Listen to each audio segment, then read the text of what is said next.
E obras se arrastam algumas há 20 anos. Enquanto isso, em outras regiões, hospitais prontinhos continuam fechados, porque falta dinheiro para contratar funcionários. E você vai ver também que bandidos disfarçados de seguranças invadiram o aeroporto de Viracopos, em Campinas, essa noite e roubaram a carga de um avião que tinha acabado de pousar. No Rio de Janeiro, traficantes voltam a instalar barreiras em ruas da Vila Kennedy, na Zona Oeste, horas depois de o Exército liberar essas ruas. Um estudo da ONU mostra que o índice de gravidez na adolescência no Brasil é mais alto do que a média da América Latina. Complicações na gestação e no parto estão entre as principais causas de morte de meninas. Os flagrantes de uma prática comum e ilegal no centro de São Paulo. Quem compra e quem vende vale-refeição está cometendo um crime. A expectativa na Itália para o resultado da eleição tumultuada deste domingo. Ninguém conseguiu maioria e o país pode ficar sem governo. Amigos se despedem da atriz Tônia Carreiro, que morreu aos 95 anos. Nos estaduais, Santos e Corinthians ficaram no empate no Clássico Paulista. O domingo teve trapalhadas dos goleiros no Gaúcho e no Carioca. A Forma da Água foi o grande vencedor do Oscar. O filme levou 4 estatuetas, entre elas a de melhor filme. Discursos pela igualdade marcaram a cerimônia e são estes os nossos destaques. E hoje é segunda-feira, 5 de março. O Bom Dia Brasil está começando.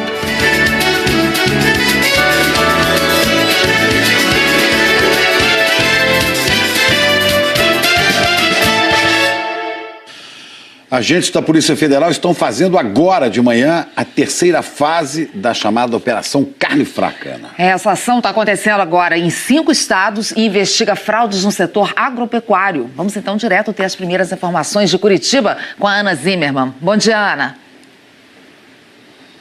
Olá, um bom dia a todos. Esta terceira fase da Operação Carne Fraca está sendo cumprida agora por 270 policiais federais e 21 auditores fiscais que estão em 6 estados, incluindo aqui o Paraná. Eles estão cumprindo 11 mandados de prisão temporária, 27 conduções coercitivas e 53 mandados de busca e apreensão. Um dos focos dessa operação é o grupo BRF, que produz as marcas Sadia e Perdigão, uma empresa do ramo alimentício. Policiais estão agora em uma das sedes da empresa, aqui em Curitiba. Os investigados podem responder por crimes de falsidade documental, estelionato qualificado, formação de quadrilha, além de crimes contra a saúde pública. Essa terceira fase da Operação Carne Fraca investiga, de acordo com a Polícia Federal, fraudes em exames de amostras do processo industrial. De acordo com a polícia, executivos do grupo ajudavam a acobertar estas fraudes. Daqui a pouco a gente volta com mais informações sobre esta fase da Operação Carne Fraca. Chico, Ana... Obrigado, Ana Zimmermann, falando de Curitiba. E agora a gente fala de um assalto impressionante. Aconteceu ontem à noite, 5 bandidos armados com fuzil invadiram o aeroporto de Viracopos, em Campinas, o aeroporto internacional, durante a noite, e roubaram a carga de um avião de uma companhia aérea alemã que tinha acabado de pousar. Quem traz informações para a gente é a Cristina Maia, que está em frente a Viracopos. Bom dia, Cristina. Como é que os criminosos conseguiram entrar aí na pista do aeroporto?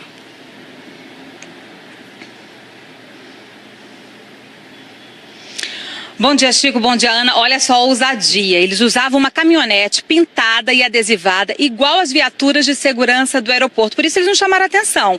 Eles entraram por um dos portões laterais ao aeroporto, que fica às margens da rodovia Santos Dumont, e renderam os funcionários. De acordo com a polícia, eram 5 assaltantes armados com fuzis. O avião alemão da Lufthansa havia acabado de pousar na pista e eles estavam descarregando, a princípio, a informação é de que seria um carregamento de joias, mas essa informação já foi descartada pelo aeroporto de Viracopos. A madrugada foi de movimentação intensa da Polícia Federal. Policiais especializados em roubo de cargas da Polícia Civil de São Paulo também estiveram aqui durante a madrugada, mas quem vai investigar o caso mesmo é a Polícia Federal, por se tratar de uma área internacional do aeroporto. Representantes do Aeroporto Internacional de Campinas confirmaram o roubo e disseram que ninguém ficou ferido na ação, viu, Ana e Chico? Menos mal, né, Cristina? Mas realmente absurdo. Invadiram a pista do aeroporto para roubar carga de um avião. Essa realmente nunca tinha visto acontecer. Com a caminhonete toda preparada, né? Toda adesivada para isso, como se fosse um carro de segurança do aeroporto. Falando ainda de absurdos, no Rio de Janeiro, traficantes voltaram a colocar barricadas nas ruas da Vila Kennedy poucas horas depois de uma operação em que o Exército liberou as vias da favela. Olha as imagens ao vivo do nosso Globocop. O Genilson Araújo está a bordo e conversa com a gente. Oi, Genilson. Oi, Ana Paula, bom dia a todos. A que ponto chega a ousadia do tráfico aqui no Rio de Janeiro? Essa barricada que a gente está vendo aí, Ana Paula, ela foi retirada sábado passado por militares do Exército. Foi uma operação que contou com 1.400 militares. Eles participaram dessa operação e o objetivo realmente era tirar todas as barricadas, que é um recurso usado pelo tráfico para dificultar a chegada das forças de segurança. Eles usaram retroescavadeiras, equipamentos especiais, mobilizaram vários soldados, foram várias horas para retirar as barricadas, muitas feitas com pneus, com trilhos, com barris, concreto, enfim, deu muito trabalho para retirar essas barricadas. Pois bem, no sábado mesmo, à tarde, após a saída dos militares, os traficantes voltaram a colocar essas barricadas. Essa avenida que nós mostramos é a Avenida Marrocos, uma das principais aqui da Vila Kennedy, e o tráfico aí, portanto, desafiando as forças de intervenção. Lembrando que no sábado passado, mais de 700 pessoas foram revistadas aqui na Vila Kennedy, assim como 300 veículos, numa operação que mobilizou 1.400 homens. Ana Paula. Obrigada, Genilson. Imagens ao vivo, então, da Vila Kennedy. E em Mato Grosso do Sul, a Polícia Rodoviária Federal apreendeu armas e 500 quilos de maconha que estavam no fundo falso de 2 caminhonetes. Os presos confessaram que estavam trazendo a carga para o Rio de Janeiro. Foi preciso usar uma tesoura mecânica de resgate em acidentes para cortar a estrutura das caminhonetes e chegar às armas, que estavam escondidas em fundos falsos. Os policiais praticamente desmontaram os veículos, até os bancos foram tirados. Os criminosos se comunicavam com rádios que estavam escondidos embaixo do volante. Quando ele apertasse aqui, ele fazia comunicação com o batedor. Então, assim, ele esconde o rádio e quem aborda olha o painel do carro está normal, porque ele sabe que um rádio chama atenção. A Polícia Rodoviária Federal apreende uma média de 400 quilos de maconha por dia nas rodovias de Mato Grosso do Sul. O estado é considerado a principal rota do tráfico de drogas e armas do país. O destino dessa carga era, mais uma vez, o estado do Rio de Janeiro. Foram apreendidos 500 quilos de maconha, um revólver calibre 38 e 5 pistolas 9mm de uso restrito da polícia, além de 900 munições. Moisés Ferreira de Oliveira, de 40 anos, e Rosiane de Oliveira Machado, de 30, dirigiam as caminhonetes e confessaram que levariam tudo para uma favela carioca. Além deles, um terceiro veículo servia de batedor para alertar sobre a presença da polícia. O carro foi abandonado pelo motorista, que conseguiu fugir. Quando vem essa combinação, né, de droga, uma boa quantidade de droga, com armas de uso restrito, isso fatalmente vai acabar caindo na mão de criminosos que vão fazer uso em assalto, vão fazer uso no tráfico de drogas, na sua atividade para fomentar o crime organizado. A gente vai mostrar agora exemplos de má gestão na saúde pública em várias regiões do Brasil. Lugares onde muito dinheiro foi investido, mas não houve retorno para a população. Nosso giro vai começar aqui, por Aracaju, conversar com a Carla Suzane. O problema aí, Carla, é para quem precisa de tratamento para câncer com radioterapia, não é isso? Bom dia. Bom dia, Ana. Bom dia, Chico. Bom dia a todos. Olha, essa máquina de radioterapia tem pelo menos 30 anos. E esse é um aparelho que vive quebrando. Só no ano passado quebrou 4 vezes. A direção do Hospital Cirurgia disse que no próximo dia 17, essa máquina, que está parada há 48 dias, ela deve voltar a funcionar. Só que a gente sabe que essa não é uma garantia absoluta, já que essa máquina quebra com muita frequência. E aí sobra para quem? Para os pacientes que precisam desse tratamento. Hoje são 40 pessoas que se tratam diariamente nesse hospital. A direção do Hospital Cirurgia disse que os pacientes foram transferidos para um hospital do estado. Já o Hospital de Urgência de Sergipe, para onde os pacientes foram transferidos, disse que não tem como acelerar esse atendimento, já que lá há uma fila de pelo menos 100 pessoas. Chico, Ana? Fico sempre pensando no desespero, né, Carla, de quem precisa desse tratamento, sabe que tem que fazer, que senão a doença está avançando, mas não consegue. Obrigada, viu? Vamos agora para Campo Grande, onde tem hospital quase pronto, mas aí o que está faltando é dinheiro para colocar a unidade em funcionamento. Fabiano Arruda conta essa história para a gente. Oi, Fabiano.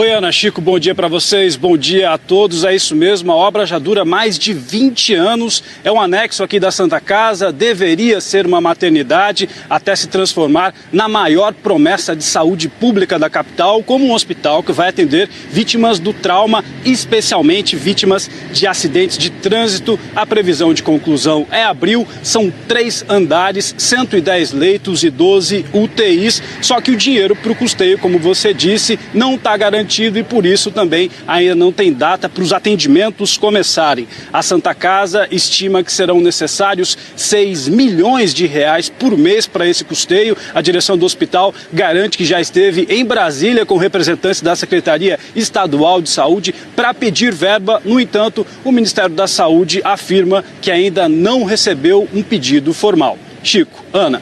Nossa, um gasto desse, investimento desse, não tem planejamento para botar em funcionamento. Obrigada, Fabiano. Falta de dinheiro está impedindo também que um outro hospital pronto seja inaugurado, esse em Santa Maria, no Rio Grande do Sul. O Maurício Ribelato é que conversa com a gente. Oi, Maurício. Olá, esse hospital está pronto desde setembro de 2016, mas até agora não começou a funcionar, está sem equipamentos e os funcionários não foram contratados. O Estado diz não ter dinheiro para mantê-lo. O custo mensal pode chegar a 10 milhões de reais. O impasse agora está na definição de quanto será investido pelos governos estadual e federal. O Ministério da Saúde disse que aguarda o envio de alguns documentos por parte da Prefeitura de Santa Maria. Já a Secretaria Estadual de Saúde deu um novo prazo para a abertura do ambulatório, 30 de abril. Esse hospital, que custou 70 milhões de reais, nem abril já precisa passar por reformas. Os reparos estão orçados em 50 mil reais. Depois de pronto, o hospital, que tem 270 leitos, quando aberto, vai atender 40 cidades aqui da região. Chico, Ana. Quando for aberto, né, Maurício? Obrigada, viu? Vamos agora para Macapá. O Arilson Freires vai mostrar para a gente a construção de um hospital que se arrasta por lá, sabe há quanto tempo? 18 anos. É isso, Arilson? Bom dia. Bom dia, Chico, Ana, bom dia a todos. Essa obra aqui foi lançada no ano 2000 pela Prefeitura de Macapá e foi paralisada 2 vezes. Começou como um hospital do câncer, depois seria uma unidade para atender todas as especialidades e agora a promessa é ser um hospital de traumatologia. Nessas idas e vindas, a obra está parada há 6 anos. Já foram gastos 6 milhões de reais aqui e são necessários mais 15 milhões para entregar o hospital. O governo se comprometeu na Justiça a administrar o hospital se a Prefeitura terminar o projeto. Muita coisa já foi saqueada aqui da obra. Para se ter uma ideia, tem corredor aqui que não tem espaço suficiente para girar uma maca. Com tantos problemas, a Prefeitura não estabeleceu uma data para retomar os trabalhos. Obrigada, Arilson. Obrigado, Arilson. Você viu aí, né? Você viu aí, Mato Grosso do Sul, Rio Grande do Sul, Sergipe, Amapá. É um quadro do Brasil, né? Falta administração para cuidar do que deveria ser prioridade. Todo mundo depende de saúde pública, ou poderia depender, porque é dever do Estado, né? Alexandre Garcia, o que a gente vê é isso: gestão horrível, dinheiro mal gasto, não tem recurso para prevenção, a emergência é caótica. Então, bom dia. É isso, bom dia, Chico e Ana. Olha, é como você disse, Chico, dinheiro mal gasto, sem dúvida. E ouçam só o quanto de dinheiro. No ano passado, o Estado brasileiro arrecadou em tributos pagos pelos contribuintes 2 trilhões e 172 bilhões. Talvez a gente não consiga sequer imaginar quanto é isso, mas é muito dinheiro. Tente imaginar aquelas malas do GEDEL multiplicadas por 42 mil vezes. Esse é o montante que os governos municipal, estadual e federal recebem do contribuinte para prestar serviços à população, inclusive de saúde. Quer dizer, teoricamente, dinheiro não falta. Então, por que falta para comprar um aparelho novo de radioterapia em Sergipe? Por que falta para terminar um hospital que começou a ser construído há 20 anos em Campo Grande? Por que falta para manter e equipar um hospital já pronto em Santa Maria? Porque falta para tocar a obra parada há 6 anos do Hospital do Câncer em Macapá. Não seria porque o Estado brasileiro gasta demais com ele próprio? Aqui em Brasília, por exemplo, o governo federal paga quase 2 bilhões de reais por ano em aluguéis de prédios, porque os funcionários já não cabem nos prédios da União. Veio a informática, mas a folha continuou a crescer e não a encolher. Quer dizer, então, que o povo, por seus impostos, é que estaria a serviço do Estado, e não o Estado a serviço do povo. E que qualidade tem o serviço que o Estado presta, o serviço de saúde, por exemplo? Pelos relatos que ouvimos aí de diferentes pontos do país, o Estado tem qualidade gerencial, administrativa, inversamente proporcional ao tamanho dos impostos que recebe. Inclusive por causa do emaranhado burocrático que criou para justificar a quantidade de gente que contratou. Ana e Chico? É uma mistura de incompetência com atrapalhada e descaso de gente que certamente não depende da saúde pública, né, Alexandre? E roubo também, né? E corrupção certamente no meio de tudo isso. Até mais, Alexandre. Fala agora do tempo. A chuva causou muitos estragos nesse fim de semana nas regiões serrana e sul do estado do Rio de Janeiro. Em Petrópolis, um homem morreu ao tentar salvar o filho, que foi arrastado pela correnteza. Em Visconde de Mauá, a chuva provocou mais de 40 deslizamentos de terra nas estradas. Alguns carros ficaram atolados na lama e muitas árvores caíram. Mais imagens para você agora de Três Rios, onde choveu forte ontem à noite. A água subiu rápido e, olha aí, alagou várias ruas da cidade. Impressionantes imagens. E a Isabela Camargo vai falar sobre essa chuva e sobre o tempo para todo o país, mas hoje ela está num lugar diferente. Olha só, Isabela, conta pra gente primeiro onde é que você está e qual é a previsão para hoje. Aí pelo menos não está chovendo. Bom dia. Vou contar tudo, Chico. Bom dia para você, Ana, bom dia a todos. Eu preciso só te dizer, Chico, para você e para todo mundo que está no Rio, um recado muito importante. Tem previsão de mais temporais hoje em todo o estado do Rio de Janeiro. Região serrana também tá abafado, vai esquentar mais. Já já eu trago os detalhes, tá? Agora, o que eu estou fazendo aqui na Represa Guarapiranga, na zona sul de São Paulo? Para te lembrar que daqui 15 dias acaba o verão, ou seja, tchau estação mais chuvosa aí, né, do ano, na maior parte do país, e aí começaremos o outono. O outono, gente, é uma das estações mais secas, praticamente em todo o país. E aí, se você olha a Represa Guarapiranga, assim, toda bonita, cheia, tá com 76,5% da capacidade, abastece 4 milhões de pessoas, vê uma chuva aqui, outra ali, você vai pensar, tá tudo bem com os reservatórios. Não é bem assim. O Cantareira, gente, que abastece quase o dobro de habitantes, mais de 8 milhões, tá com 53,3% da capacidade. 10% a menos do que o mesmo período do ano passado. Então, estamos num nível de preocupação, sim, porque a partir de agora a previsão é de menos chuva. Olha só a diferença. No verão, costuma chover mais de 600 milímetros na capital paulista. Já no outono, esse volume cai para 210. Então tá aí, né? Os números não mentem. E se a gente somar todos os reservatórios de energia de cada região do país, os resultados são bem preocupantes no Sudeste e também no Nordeste. Você está vendo aí 37% e 26% respectivamente. Então, a minha missão aqui é te lembrar que nós temos que repensar o nosso consumo. Ano passado, a Sabesp divulgou um número que, em média, cada habitante estava usando 129 litros por dia de água. Esse número é um pouco maior do que o período que nós vivemos na crise hídrica de 126 litros. Então, você pensa, 3 litros a mais por pessoa todos os dias, a gente pode pensar, né, em tentar reduzir esse consumo aí a partir de agora, já que nós teremos menos chuva já a partir do dia 20 de março. Então, recado dado, missão cumprida aqui ao vivo para você na Represa do Guarapiranga. Como eu disse, hoje vai chover mais no Rio de Janeiro. Aqui em São Paulo está quente, está abafado, também tem previsão de chuva. Você confere agora todos os detalhes para todo o país. O tempo fica firme na região da Campanha Gaúcha e do Nordeste de Minas até o Recôncavo Baiano. Na maior parte do país tem previsão de pancadas de chuva, mas com muitas aberturas de sol. Risco de temporais em Minas e Rio de Janeiro, com mais chuva volumosa, mais duradoura, raios e rajadas de vento. E onde está verde escuro, entre o Acre e o oeste do Amazonas, Amapá e boa parte do Pará, o céu fica mais encoberto. As temperaturas ficam assim: 28 graus em Curitiba, 30 em Porto Alegre, Brasília e Fortaleza, 33 em Campo Grande, Rio Branco e Palmas, 34 no Rio de Janeiro e 36 em Cuiabá. 3 em cada 10 trabalhadores que recebem cartões refeição ou alimentação vendem esse benefício para complementar o orçamento. Mas o que pouca gente sabe é que isso é crime e pode até levar à demissão por justa causa. Rodrigo Bocardi vai trazer os detalhes aqui para a gente. Oi, Rodrigo, bom dia. Oi, Ana, um bom dia para você, bom dia para o Chico, bom dia a todos, boa segunda, boa semana. Olha, é isso mesmo, quem vende, viu? Quem vende pode responder pelos crimes de estelionato. Mesmo assim, é fácil encontrar pontos de compra desses vales aqui em São Paulo. Quem mostra pra gente é a repórter Ana Paula Campos. No centro de São Paulo não é difícil encontrar placas que anunciam a compra de vale-refeição e alimentação. Quanto tá a taxa desse aqui? Você sabe? Esse daqui é punha lá. Onde é? Aquele prédio ali, ó. A venda acontece no 5º andar desse prédio comercial. Quanto tá o ticket? A 16%. Para eu dar 200 eu tenho que ter quanto? Eu tiro 238,10 centavos.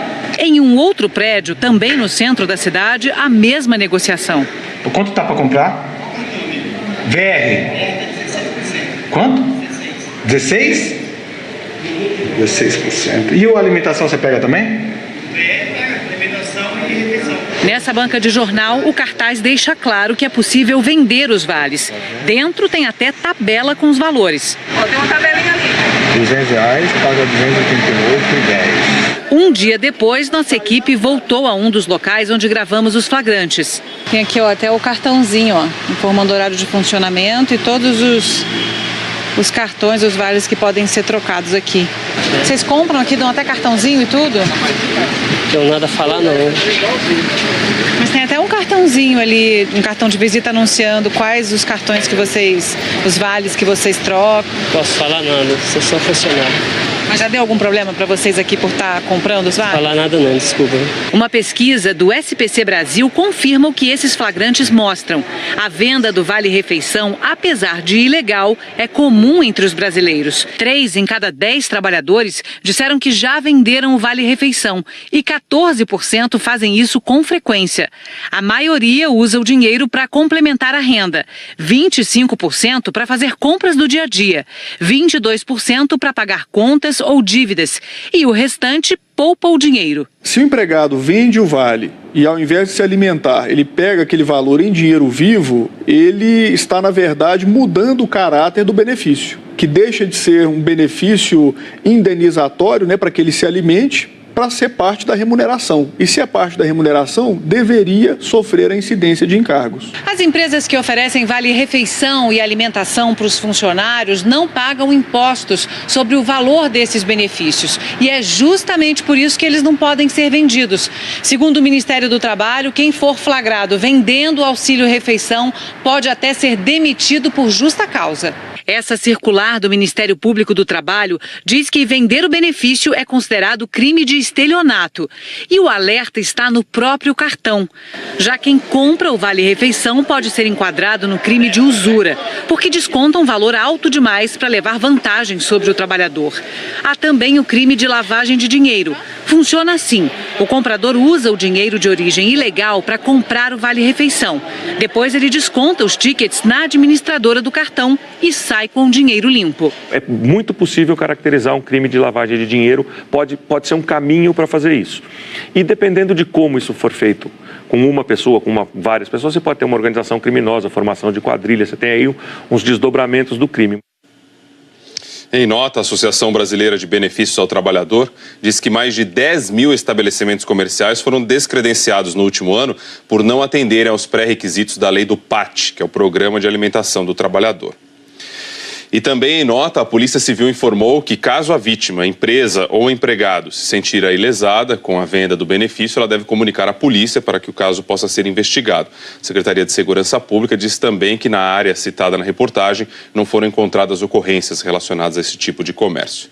Agora, Chico e Ana, tem muita gente se identificando com isso, mas que faz isso por pura necessidade, né? Complicado. É complicado. E complicado porque você vê para todo lado. A gente viu aí tabelas, né? Cartãozinho anunciando, né? Não nem disfarçam, é. Mais uma lei que essa não pegou, né? Como diz, isso não pega. E acho difícil que consigam acabar com isso. Né? Até pelas necessidades que você falou aí. Tá bom. Obrigado, valeu, Rodrigo. Vamos falar agora de cinema. Oscar, A Força da Água. A Forma. A Forma. Desculpa, tá certo, a forma da água. A Forma da Água, aí está. Foi o grande vencedor do Oscar desse ano. Levou 4 estatuetas. Estatueta de melhor filme, numa noite com discursos em defesa da igualdade e da diversidade. A história de uma criatura amazônica que encontra o amor de uma mulher muda nos Estados Unidos foi o grande vencedor da noite, com 4 prêmios. A Forma da Água levou o Oscar de melhor filme. Thank you very much. Na hora de receber o prêmio, Guillermo del Toro, que também venceu como melhor diretor, relacionou a história do filme com a dele e de milhares de outras pessoas nos Estados Unidos. I am an immigrant. Eu sou um imigrante. A melhor coisa que a nossa indústria faz é ajudar a apagar as linhas na areia quando o mundo tenta deixá-las cada vez mais profundas. When the world tells us to make them deeper. A cerimônia trouxe à tona uma grande variedade de assuntos atuais. Deu voz a quem geralmente não tinha. Negros, gays, imigrantes, deficientes, transexuais. A grande palavra da noite foi inclusão, e que estava presente no discurso de Frances McDormand ao agradecer pelo Oscar de melhor atriz. Ela celebrou as mulheres ao pedir para que cada uma das indicadas ao Oscar se levantasse. E McDormand, que estrelou 3 anúncios para um crime, disse que todas elas tinham projetos que precisavam de financiamento e pediu que fossem ouvidas, com igualdade. Jordan Peele também queria ser ouvido. Ele foi o primeiro negro a ganhar o Oscar de roteiro original, pelo suspense Corra, que toca na ferida do racismo. Ele disse que foi até o fim com o projeto porque sabia que se alguém o deixasse fazer esse filme, as pessoas iam ver e ouvir a história.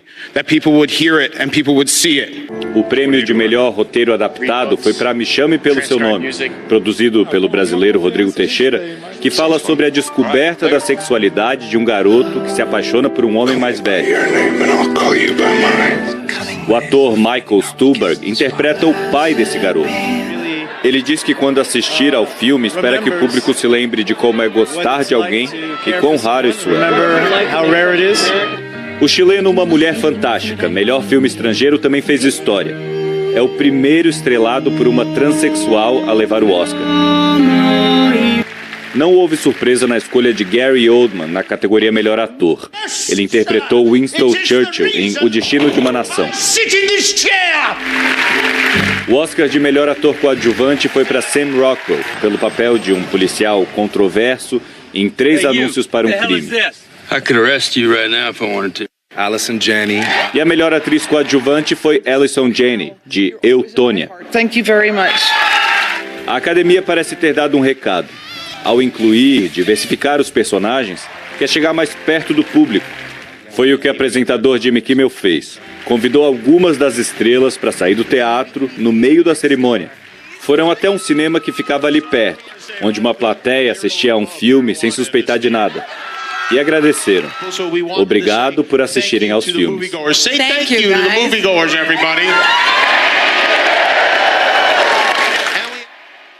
Já já a gente fala mais de Oscar. Vamos agora falar de esporte. Carlos Gil já por aqui pra gente, porque teve empate no Clássico Paulista, né, Gil? Entre Corinthians e Santos. Pois é, Ana, bom dia pra você, pro Bom Chico. dia. Teve cena de terror também, né, pra gente ficar aí na linguagem feio, do né? cinema, mas isso a gente vai mostrar depois. Começar com a parte boa, né? Com um clássico que foi muito movimentado, teve apagão e gol no finzinho da partida. Corinthians e Santos se enfrentaram no Pacaembu. O Corinthians saiu na frente com esse gol do René Júnior. Do meio da rua. Chute de longe, mas a bola desviou. Você vai ver aí pela outra imagem. Não tem outra imagem. Vamos lá. Mas a bola desviou, né? Aí o apagão, 49 minutos de paralisação. Aos 21 do segundo tempo, a luz apagou pela 3ª vez em 3 meses no Pacaembu. Problemas com a iluminação. Bom, aos 41 do segundo tempo, Diogo Vitor, 21 anos, primeiro gol dele como profissional. Empate, Santos 1, Corinthians 1. Corinthians quase classificado, Santos já classificado para as quartas de final. No interior de São Paulo, Linense e São Paulo. Aí o Linense saiu na frente com o gol do Murilo Henrique e o São Paulo foi buscar o resultado. O Reinaldo, lateral esquerdo, que pancada, 1-1. E já nos acréscimos, a virada tricolor com o zagueiro Rodrigo Caio. São Paulo 2-1, São Paulo lidera o seu grupo. Bom, no Campeonato Carioca, outra partida decidida no finzinho. O Vasco virou o jogo contra o Boa Vista, em jogo com falhas feias dos goleiros. Aí são imagens de comédia pastelão, né? A partida foi em Cariacica, Espírito Santo, a falha terrível do goleiro Rafael. Mas teve pior que essa. E aí o Pikachu fez 1-0. Essa foi pior, a do Martin Silva, não deu nem pra entender. Eu acho que foi uma confiança, frango. Né? Frangaço, esse é o frango clássico, né? O Martin Silva não segurou. A falta foi cobrada pelo Júlio César, 1-1. Coitado. E aí o Boa Vista virou, com o gol do Elivelton de cabeça. Foi um jogo cheio de viradas. Já no segundo tempo, o Thiago Galhardo empatou mais uma vez, 2-2. A bola ainda bateu no travessão, ele pegou de primeiro. Gol bonito até, meio confuso, mas foi bonito. Luquinhas, 3-2 Boa Vista. E o Vasco foi lá buscar mais uma vez. Aliás, 2 jogos seguidos o Vasco ganha com gols nos acréscimos. Porque o Wagner empatou já aí aos 37 do segundo tempo. E aos 47, uma jogada super confusa, bola na trave do Riascos, a bola volta para a área, cabeçada, enfim, uma confusão danada, aquele gol chorado do Eraso, zagueiro equatoriano. Vasco 4, Boa Vista 3, o Vasco é líder do Grupo B na Taça Rio, 2 vitórias seguidas nos acréscimos. Fluminense Volta Redonda, jogo dos pênaltis, o Flu fez 1-0 com o Pedro, o jogo foi lá em Xerém, 2-0 Fluminense, aí foi o Robinho que bateu.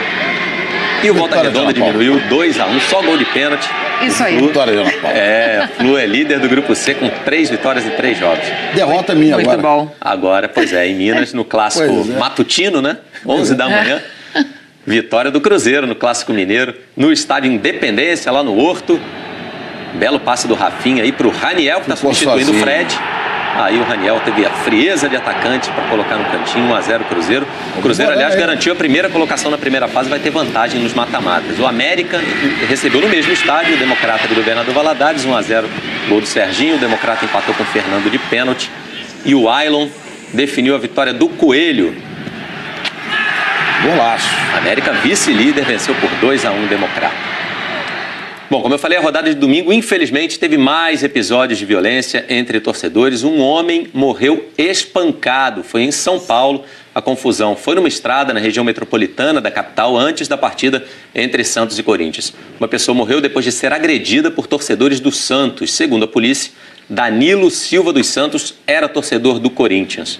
21 santistas foram detidos. Em Minas, torcedores de Atlético e Cruzeiro se enfrentaram depois do clássico. O jogo foi de manhã, né? O torcedor do Cruzeiro foi espancado aí cruelmente, barbaramente. Absurdo. 11 pessoas foram detidas. Cenas recorrentes, infelizmente. E revoltantes sempre. Revoltantes nos jogos espalhados pelo Brasil. Isso é uma vergonha para os clubes brasileiros. Definitivamente é uma vergonha. Bom, daqui a pouco eu volto para mostrar o lado bom, né? Mais gols aí dos campeonatos estaduais. Valeu, Carlos Gil. A gente vai para o intervalo então, pessoal. Já já a gente vai falar de gravidez na adolescência. A situação no Brasil é a mais preocupante da América Latina. No interior de São Paulo, um casal suspeito de ter matado a própria filha. Imagina só, uma menina de 5 anos, gente. Uma pesquisa mostra como o desconhecimento de matemática pode atrapalhar a vida financeira. E olha, tem muito mais, notícias importantes aqui de São Paulo. A gente segue monitorando o trânsito, o transporte para você. 8h03 agora.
número de adolescentes grávidas no Brasil é maior do que a média da América Latina e bem maior do que a média mundial. A taxa até vem caindo nos últimos 30 anos.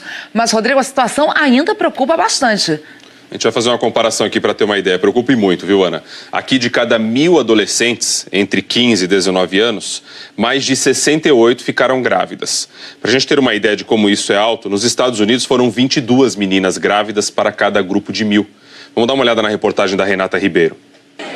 Para o Ministério da Saúde, adolescência é o período entre os 10 e os 19 anos, 11 meses e 29 dias. Para o médico que lida com adolescentes, é mais complexo. Só a neurociência para explicar a cabeça deles. Sabemos que aos 12 anos de idade, um adolescente tem a sua região do impulso, a sua região do prazer, a sua região de recompensa totalmente pronta. E ela só vai ter a região do freio, ou seja, a região do juízo, a região do calma, deixa eu respirar e pensar o que eu estou fazendo. A gente só tem isso pronto em torno de 23, 24, 25 anos. Essa adolescente de 18 não pensou como a gravidez ia mudar tudo. Mudou muitas coisas. Muitas pessoas que se diziam ser minhas amigas se afastaram e eu estou aprendendo bastante coisa. Estou ansiosa e com medo, com muito medo. Um relatório das Nações Unidas mostrou que no Brasil, a cada 1.000 meninas de 15 a 19 anos, cerca de 68 ficaram grávidas e tiveram bebês. Mais do que a média da América Latina, estimada em 65 adolescentes grávidas a cada 1.000. No mundo, a média fica em 46 para cada 1.000. E entre os países desenvolvidos, o índice maior é o dos Estados Unidos, com 22 nascimentos a cada 1.000 adolescentes. O número de adolescentes grávidas no país vem caindo nos últimos anos, mas muito devagar. O Banco Mundial projeta que, se nada for feito em 2 anos, a taxa de adolescentes grávidas aqui será maior do que em países africanos, onde, se sabe, faltam políticas públicas e sistema adequado de saúde. A ONU recomenda programas voltados para jovens mais pobres e aumentar o acesso a anticoncepcionais. Para o médico especialista em adolescentes, falta também espaço para uma conversa franca. Não só uma questão técnica, mas abrir espaços de discussão, rodas de conversa, grupos de sala de espera, grupos de adolescentes que não ficam só dando aulinha de quais são as DSTs ou o que é gravidez, mas pensar junto com o adolescente que caminhos eles mesmos podem ter para se proteger e para que a gente não tenha tanto um índice tão alto de gravidez. Conversa mais uma vez aí como solução. As complicações na gravidez estão entre as principais causas de morte entre adolescentes. São problemas que ocorrem na gestação, no parto e também no pós-parto. O Ministério da Saúde informou em nota que a gravidez na adolescência aqui no Brasil teve queda de 35% entre 2002 e 2016. Entre 2000 e 2016, melhor dizendo. E que essa redução é por causa da expansão de programas como Saúde da Família e Saúde na Escola. Chico e Ana. Números ruins que decorrem da falta, claro, de educação, né? Exato. É tudo ligado aqui. Obrigado, Rodrigo. Valeu. E o casal foi preso esse fim de semana em Itapetininga, no interior de São Paulo, suspeito de matar a própria filha de apenas 5 anos. O velório se estendeu por cerca de 12 horas. O corpo de Emanuele Ágata da Silva Alves estava no IML de Sorocaba. Muita gente foi se despedir da criança. A maioria tentava entender o que motivou as supostas agressões dos pais, que moravam com outros 2 filhos, um menino de 4 anos e uma menina de 9. O caso gerou muita revolta na cidade. Ainda muito abalados, os avós maternos não quiseram falar. Segundo os avós da Emanuele, muitas vezes as agressões aconteciam durante o banho e os pais usavam cinta para bater na menina. Eles ainda aumentavam o volume da TV para que os vizinhos não ouvissem ela chorando. A filha mais velha do casal disse à polícia que já viu a mãe batendo a cabeça da irmã na parede e usando até um guarda-chuva para reprimir a menina. Felipe Douglas Alves, de 25 anos, e Débora Rolim, de 24, pais da Emanuele, foram presos acusados de agredir a filha. Na noite de sexta-feira, eles chamaram o SAMU, que socorreu a menina com convulsões. No hospital, a equipe médica desconfiou de hematomas no corpo da criança que pareciam ter sido causados por maus tratos e avisou a polícia notícia da gravidade dos ferimentos. Emanuele foi transferida para atendimento em Sorocaba com uma hemorragia no cérebro, mas não resistiu. Em depoimento ao delegado, os pais negaram as agressões e disseram que ela costumava se machucar e no dia tinha caído da cama.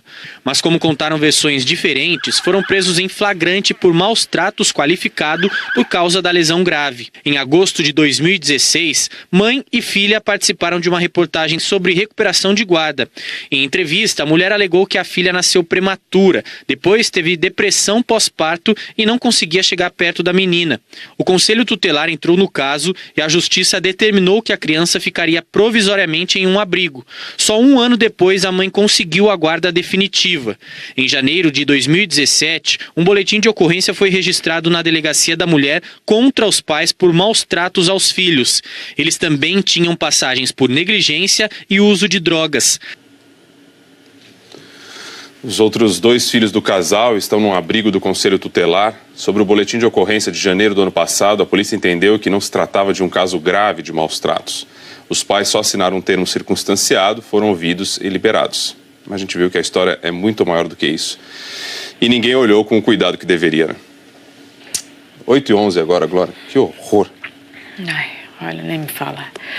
Bom, aqui em São Paulo, um homem de 40 anos morreu depois que o carro em que ele estava capotou, isso na Vila Andrade. A gente tem imagens aqui, olha, Rodrigo. Outras 2 pessoas que também estavam dentro do carro ficaram feridas e uma delas apresentava sinais de embriaguez. O acidente foi na Avenida Carlos Caldeira Filho, que é considerada a segunda via mais perigosa da capital, atrás só da estrada do Mboimirim. As 2 ficam na Zona Sul e levantamento é da CT. 8h12 agora, o que mais, hein? Vamos falar do transporte por trilhos, a gente dá uma olhadinha aqui no nosso mapa por trilhos. Agora tudo tranquilo em todas as linhas do metrô e da CPTM, mas eu destaco para vocês a linha 3 vermelha do metrô, com operação normal, né? Aproximo um pouquinho para vocês, porque é o seguinte, 2 catracas da estação Penha do metrô deram problema, isso por volta das 7h40 da manhã, e uma longa fila se formou por lá. Quem mandou a reclamação para a gente foi um telespectador, o José Augusto. O metrô confirmou e disse que as equipes de manutenção já estão trabalhando no conserto e que a situação já está controlada. Menos mal. Por lá. Menos mal, né? Aqui a gente vai dar uma olhadinha. Opa, não temos a imagem. Vou pedir para o Leandro colocar então a imagem para a gente aí. Colocando a imagem para a gente. Agora um carro pegou fogo na pista central da Marginal Tietê, no sentido da rodovia Ayrton Senna, perto da Ponte Velha Fepasa, que se chama Ponte Comunidade Húngara. A pista precisou ser interditada para o trabalho do Corpo de Bombeiros, então a gente tem essas imagens aí. Inclusive, voltando aqui para o nosso mapa, a gente vai ver daqui a pouquinho, então, que os bombeiros soltaram e a CET soltou um alerta para que os motoristas evitassem a região. Tá bom, Glória, obrigado, viu?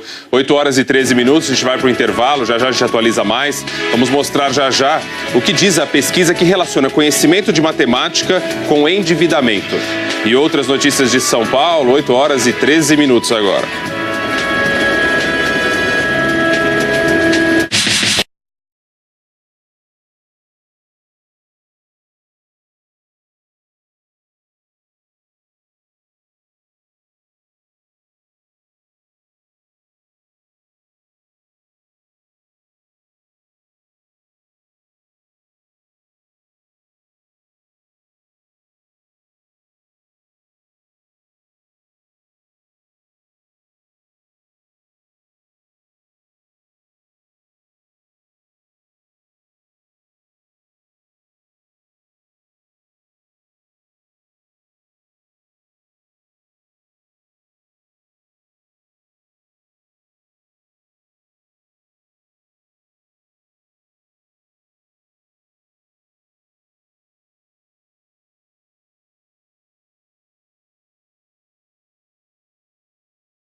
matemática. A matemática é um bicho de 7 cabeças e é para muita gente.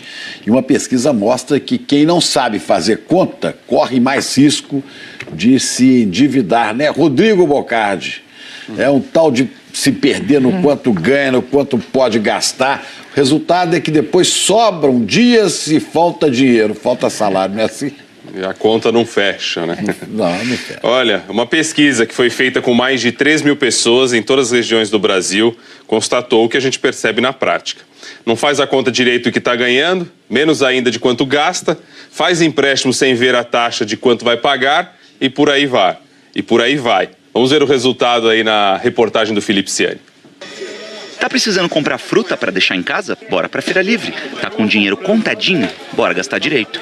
A barraca aceita cartão? Ixi, aí o risco é acabar dedilhando de maquininha em maquininha e enchendo o carrinho e gastar muito mais do que podia. Compramos aqui alho, comprei abobrinha, berinjela, alface, rúcula.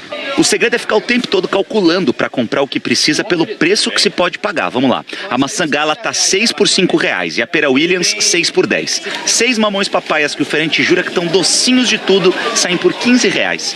Mas e aí, sabe dizer de bate pronto quanto sai cada maçã, cada pera e cada mamão?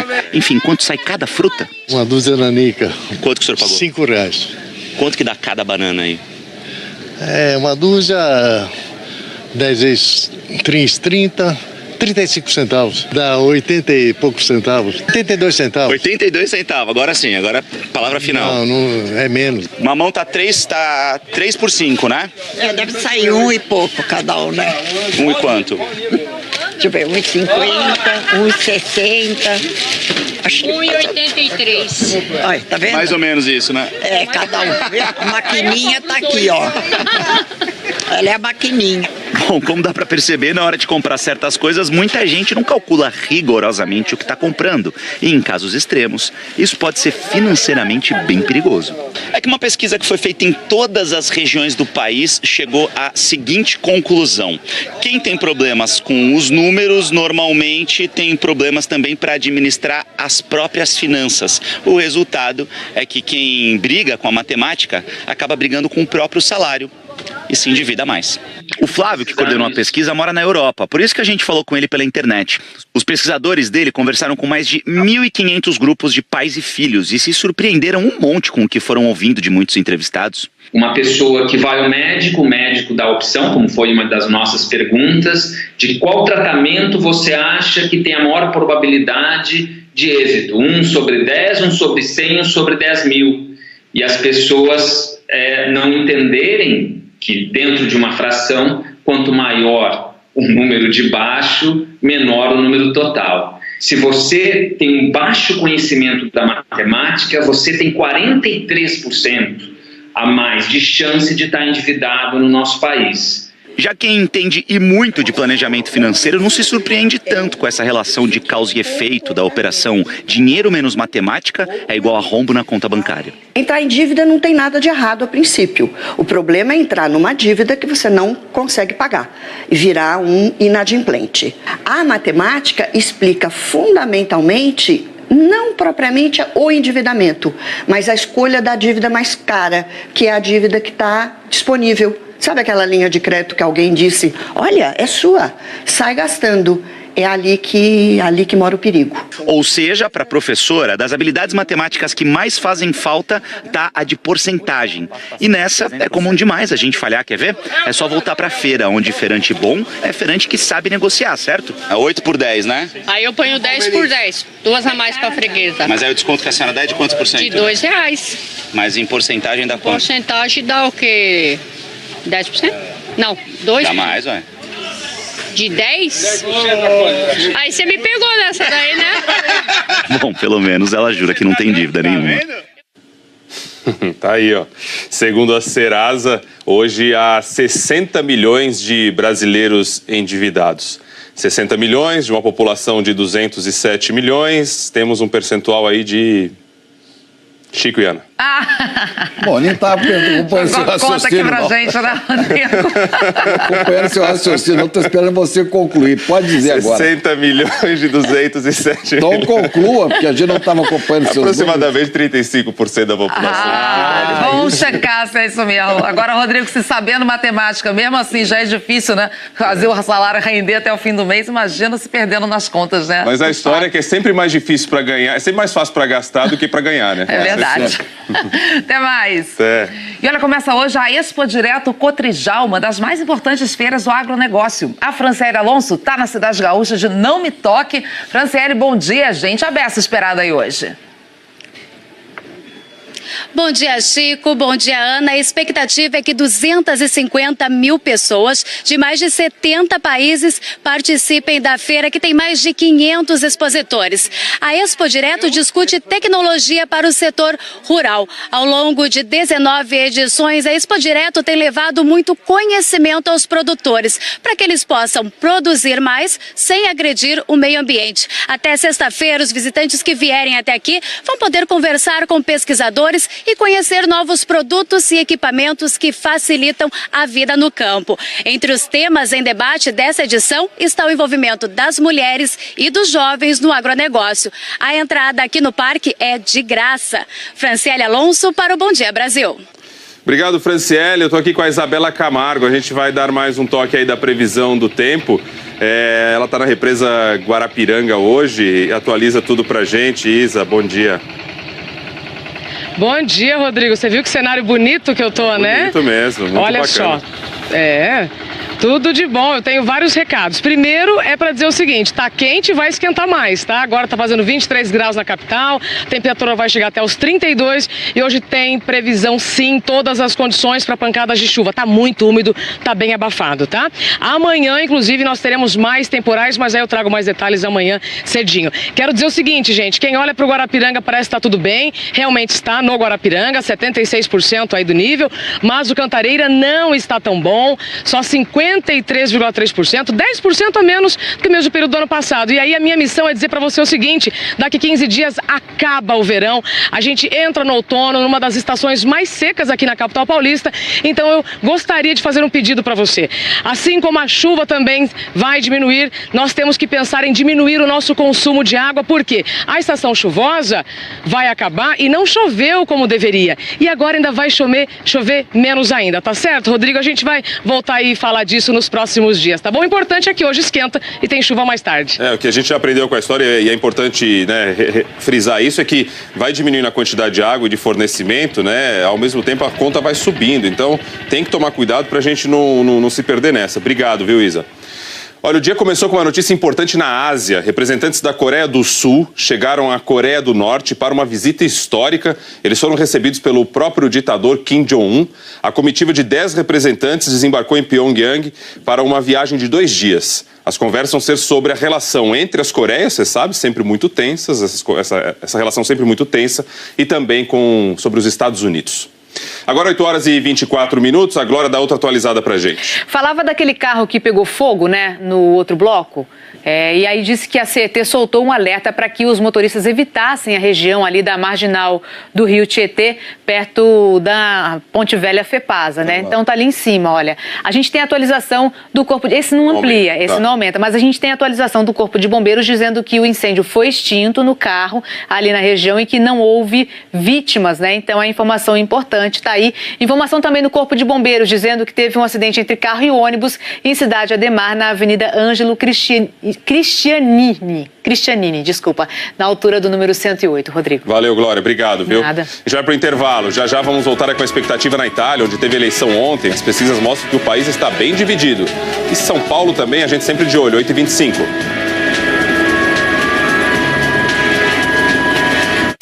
Expo Direto Cotrijal. Oferecimento Nissan Frontier, a picape mais premiada do ano.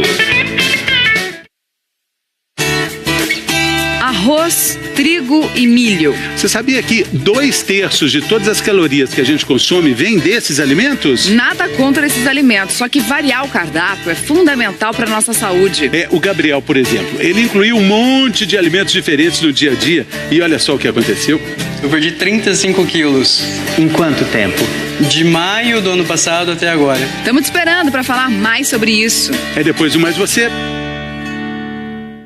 Se você valoriza a tecnologia, conforto.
Na Itália, o dia hoje é de expectativa pelo resultado da eleição de ontem. Milhões de italianos foram às urnas escolher a nova Câmara dos Deputados e o Senado numa votação confusa. Nossa correspondente Ilse Scamparini conta tudo pra gente ao vivo. Ilse, bom dia. Já tem algum resultado?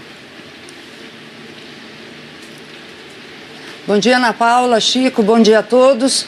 A Itália acordou dividida entre populistas e a direita radical. E a esquerda simplesmente desabou. O Partido 5 Estrelas, o grande e vitorioso, mas também sem maioria para governar, pode ter grande participação no próximo governo. Só que a filosofia dele é a de não fazer alianças.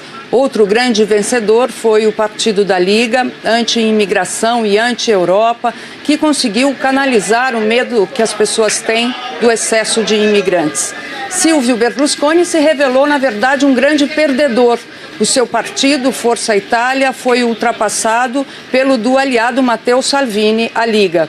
Ontem, Berlusconi foi atacado por uma feminista meio nua que dizia que o tempo dele já passou. Agora a política tem que fazer a sua parte, que é criar os acordos para que haja governo. O resultado definitivo, Ana Paula, das eleições deve sair nas próximas horas ou amanhã. O secretário-geral do Partido Democrático de centro-esquerda, Matteo Renzi, pode pedir demissão ainda hoje. Ana Paula, Chico. Pois é, venceram, né? Nomes novos, partidos novos, mas ideias não tão novas assim, Ilse. Esse resultado está sendo muito aguardado dentro e fora da Itália. A União Europeia, principalmente, está bastante apreensiva com o rumo das economias mais importantes do bloco. Que rumo eles estão tomando? Vamos falar em Londres. Cecília Malan, bom dia. Bom dia, Chico, Ana, bom dia a todos. Olha, esse resultado parcial na Itália é um pesadelo recorrente da União Europeia. Um governo composto por partidos populistas e anti-europeus. O que está em jogo é se a Itália vai se alinhar ou se afastar do bloco. O país tem problemas graves, como o desemprego alto, sobretudo entre os jovens, e a rejeição de parte da população aos imigrantes que entraram no país nos últimos anos. A Itália é a terceira economia da zona do euro, mas tem uma história de instabilidade política. Foram 64 governos em 70 anos e agora o país sofre as consequências do enfraquecimento dos partidos tradicionais e o avanço de forças radicais, um fenômeno que já se vê em outros países aqui da Europa, como a Áustria e a Alemanha. Chico, Ana. Verdade. Obrigada, Cecília. Até mais. E depois do intervalo tem mais gols dos campeonatos estaduais e mais frangos também. Em momentos curiosos, mas não do futebol, da festa do Oscar.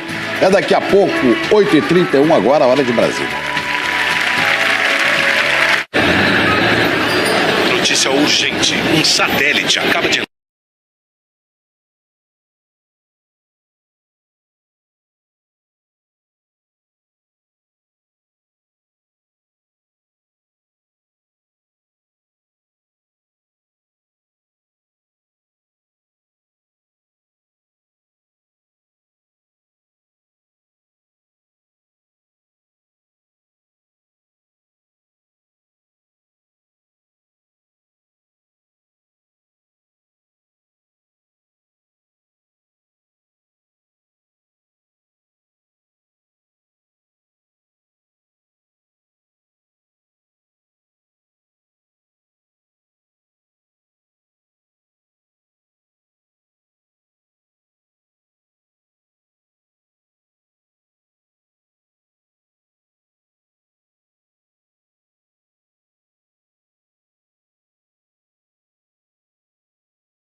Bom, a gente pediu durante vários dias para você gravar com seu celular na horizontal mensagens sobre o Brasil. Então agora o convite para você conhecer o que desejam os moradores dos mais de 5 mil municípios brasileiros.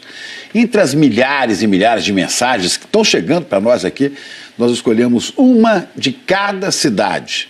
Os vídeos vão ser mostrados aqui no Bom Dia Brasil, no Hora 1, no Jornal Hoje, no Jornal Nacional, no Jornal da Globo, no Fantástico e no Como Será. É o Brasil de tantos sotaques bonitos, soltando a voz, pedindo mudanças, pedindo honestidade, pedindo trabalho e respeito às diferenças.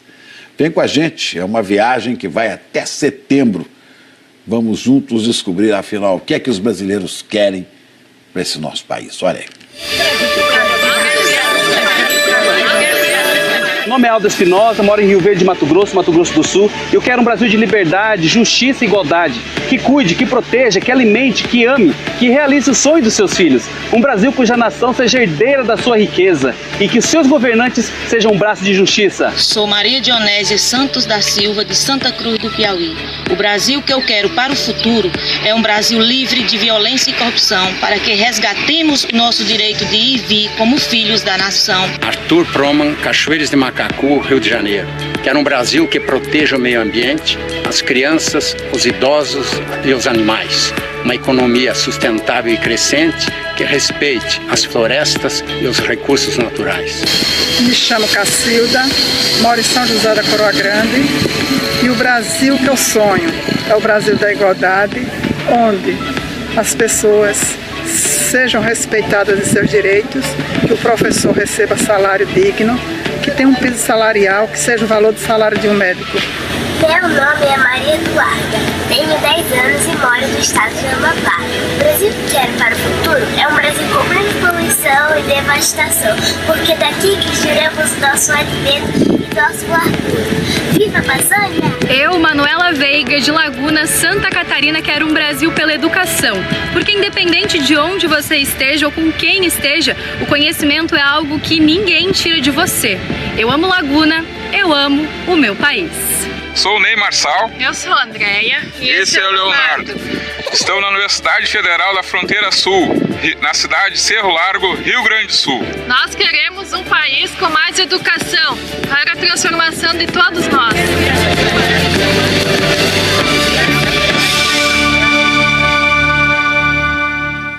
Tá aí, né? O brasileiro soltando a voz. Legal. Você quer rever esse vídeo? Então vá ao Globoplay, a nossa página na internet, ou então ao site g1.com.br/Brasil que eu quero. Lá você pode encontrar dicas também de como gravar a sua mensagem.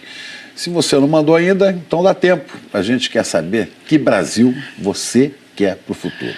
Bacana demais legal, os vídeos, né? adorei. A Muito menininha, legal. 10 anos lá no Emocionante. Amapá, chamando a atenção para a destruição do meio ambiente. E Muito educação bom. presente É. como tema, né, de várias pessoas. Adorei a mensagem do Aldo, também lá do Mato Grosso do Sul, que quer um país que realiza os sonhos de seus filhos, né? Muito E bacana. paisagens bonitas, né? Bonito. O Brasil ainda é bonito, né? Só essas Cachoeiras, coisas. rios, florestas. Muito Vamos ver muitos mais dessas mensagens aí ao longo dos próximos Vamos ver gol? dias. Vamos ver Pois gol. é. O Brasil que eu quero também tem gol. Também tem gol. alegria.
bem na cirurgia do Neymar e ele já está em casa, em Mangaratiba, no Rio de Janeiro. O jogador deixou o hospital em Belo Horizonte menos de 24 horas depois da cirurgia. De muletas, embarcou no jatinho com destino ao litoral sul fluminense. Para consolidar a fratura no 5º metatarso do pé direito, a equipe médica, chefiada pelo Rodrigo Lasmar, médico da seleção, usou um parafuso e um enxerto ósseo. O Neymar vai passar por uma reavaliação em 6 semanas. A recuperação vai durar pelo menos 2 meses, ou seja, o Neymar deve voltar aos gramados ali pelo meio de maio, um mês antes da estreia da Copa Brasil e Suíça, dia 17 de junho. E claro, amanhã ele perde o jogão Paris Saint-Germain e Real Madrid, que a gente vai transmitir, e a gente fala desse jogo amanhã. Tá certo. Até amanhã, Gil. Até amanhã. Obrigado. Olha, e a seguir, o adeus à atriz Tônia Carreiro. E tem outros detalhes sobre a festa do Oscar? A gente volta já, 8h41 agora, horário de Brasília.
Estamos de volta com mais da festa do Oscar. A Forma da Água foi o grande vencedor deste ano, com 4 estatuetas. O longa é sobre uma criatura amazônica que se apaixona por uma mulher muda. Levou o prêmio de melhor filme e também o prêmio de melhor diretor com Guillermo del Toro. Gary Oldman ganhou o Oscar de melhor ator pelo filme O Destino de uma Nação. Melhor atriz foi para Frances McDormand, melhor atriz pelo filme 3 Anúncios para um Crime. Sam Rockwell ganhou o prêmio de melhor ator coadjuvante pelo mesmo filme. E por fim, temos aqui o prêmio de melhor atriz coadjuvante para Allison Janney pelo filme Eutônia. A cerimônia teve discursos em defesa da inclusão. Logo na abertura, o apresentador Jimmy Kimmel falou sobre o assédio e a desigualdade no mundo do cinema. Atrizes que fizeram denúncias também homenagearam movimentos que lutam contra o abuso sexual. Kimmel brincou: vamos todos lembrar este ano quando os homens mandaram tão mal que as mulheres estão saindo com peixes, numa referência ao filme A Forma da Água. Os apresentadores do prêmio de melhor filme foram os mesmos do ano passado, quando houve aquela atrapalhada na troca de vencedores no anúncio, lembra? Os envelopes desse ano, aliás, tinham letras garrafais, para não deixar dúvida, para evitar qualquer confusão. O corpo de Tônia Carreiro vai ser cremado hoje no Rio de Janeiro. A atriz sofreu uma parada cardíaca durante uma cirurgia no sábado à noite. Ela foi velada no Teatro Municipal. Tônia Carreiro deixa a marca do talento, da beleza e da personalidade. Uma vida plena. Minha alma não tem 10 anos. Como atriz. Ah, não? Eu não me desgrudei dessa paixão que eu tenho pela profissão de atriz. Como mãe. Ser mãe é um barato. Como mulher, sempre em busca de realizações. Musa de Ipanema nos anos 40, formada em educação física no Brasil e em teatro na França. Atriz de sucesso na TV, onde sua beleza lançou moda no corte de cabelo, no uso de acessórios. E onde seu talento eternizou personagens marcantes. Eu vou sentir tanta saudade. Foram tantas alegrias e tantas conquistas em 95 anos de vida e 70 de carreira que a família e os amigos de Tônia Carreiro lembraram bons momentos durante o velório aqui no Teatro Municipal. Hoje não é um dia de tristeza, não. Hoje é um dia de saudade. Uma saudade que já tinha começado e que agora continua para sempre. Mas tristeza não, que não era essa mensagem que ela trazia, e uma pessoa que teve a vida que ela teve não merece ser lembrada por tristeza. O ator Miguel Thierry veio de Portugal para se despedir da avó. Emocionado, ele arrancou risos dos amigos ao imitar Tônia. Vocês têm que vir pra cá, fica na piscina, fica comigo, e a gente ia lá, aí no meio do dia ela falava, mas vocês passam o dia inteiro aqui, aí a gente ia embora no dia seguinte, ela, vem pra cá, sim, cara dela. Ah, tantas peças ensaiadas dentro da casa dela, tanta coisa.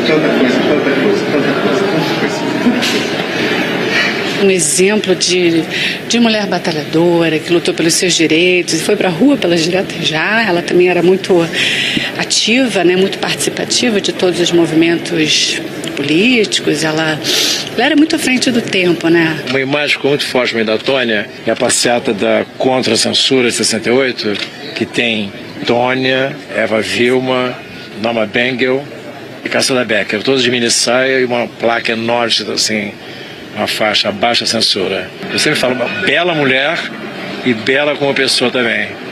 Pacote genial, linda, né? Fica essa saudade, essa lembrança e a certeza de que onde quer que ela se encontre nesse momento ou para onde for, ela vai estar recebendo a nossa homenagem e o nosso aplauso, que eu acho que era isso que ela esperava em todo o instante de sua vida.